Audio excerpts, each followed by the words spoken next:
Ils ont tenté d'éliminer le capitaine Ibrahim Traoré. Ils ne cherchaient même pas à le renverser ou l'arrêter, non. Leur objectif était clair, en finir avec lui. Certes, Ibrahim Traoré bénéficie d'un excellent service de renseignement, c'est vrai. Mais lorsqu'il s'agit de sécurité aux frontières, il faut redoubler de vigilance. J'insiste, les pays de l'AES doivent absolument faire attention à tout ce qui entre et sort de leurs frontières, surtout si celles-ci sont poreuses. Imaginez une ligne entre deux pays comme le Burkina Faso et la Côte d'Ivoire. Les groupes armés peuvent la franchir sans être inquiétés.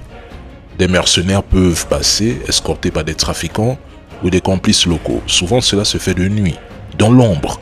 Ces hommes savent se fondre dans la masse. Parfois ce sont des commerçants, civils ou convoyeurs.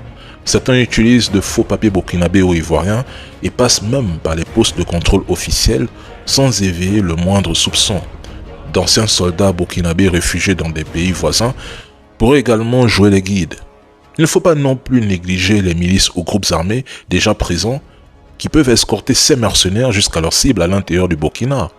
Côté logistique, un État ou même une entreprise privée peut fournir des véhicules banalisés, des moyens de communication sécurisés ou encore des caches d'armes déjà positionnés sur le sol burkinabé. Et parfois, il ne leur manque qu'un seul élément, le feu vert.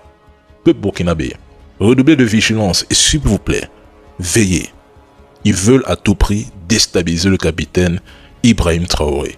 La guerre de haute intensité évoquée par le capitaine Ibrahim Traoré met en lumière la manipulation des masses, la désinformation et la propagande visant à l'isoler, fragiliser son gouvernement et s'aimer le doute chez le peuple qui lui a accordé sa confiance. L'objectif est de déstabiliser son régime car, tout comme Thomas Sankara, Ibrahim Traoré est devenu un symbole de lutte et de résistance. Cette obsession occidentale envers le Burkina Faso n'est pas anodine. Dans leurs médias, le constat est amer. Rien de positif n'en ressort. Tout est toujours négatif. Si lundi à 10h, Ibrahim inaugure une usine, les médias français et ses détracteurs préféreront accuser l'armée de commettre des crimes. C'est acté, c'est factuel. Ces gens investissent massivement dans la communication, réussissant à manipuler les plus faibles. Il est essentiel pour l'AES de prendre le contrôle de l'information. Il est également crucial de sensibiliser la population à l'analyse critique de l'information, notamment à travers des campagnes publiques, afin de réduire l'influence des fausses nouvelles, des fake news.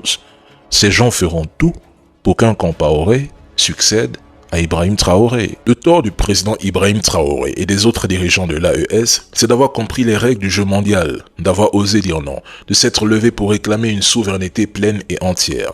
Ils ont refusé de jouer le rôle qu'on leur avait assigné, préférant écrire leur propre scénario. Autrefois, dans les périodes sombres de l'histoire, toute tentative d'émancipation était vue comme une menace à l'ordre établi. Les révoltés étaient brisés, réduits au silence, non pas parce qu'ils avaient tort, mais parce qu'ils dérangeaient le système. Regardons bien ce qui se passe aujourd'hui, la famille. Dites-moi, qu'est-ce qui a réellement changé? Les méthodes sont plus raffinées, les chaînes plus invisibles, et ce qui est tragique, c'est que ce qu'on envoie pour stopper l'élan de liberté des Africains conscients, ce sont parfois des visages familiers attirés par les promesses faciles. Ce sont nos frères africains. Bref, ce sont les militaires patriotes qui dirigent l'AES, et ça dérange. Leur tort, c'est d'avoir pris leurs responsabilités là où d'autres ont préféré fermer les yeux. On les accuse d'avoir pris le pouvoir par la force, par coup d'État, mais ailleurs, quand le même scénario se produit, les médias occidentaux détournent le regard. On dirait qu'aux yeux de la planète, l'Afrique n'a connu que 3 coups d'État.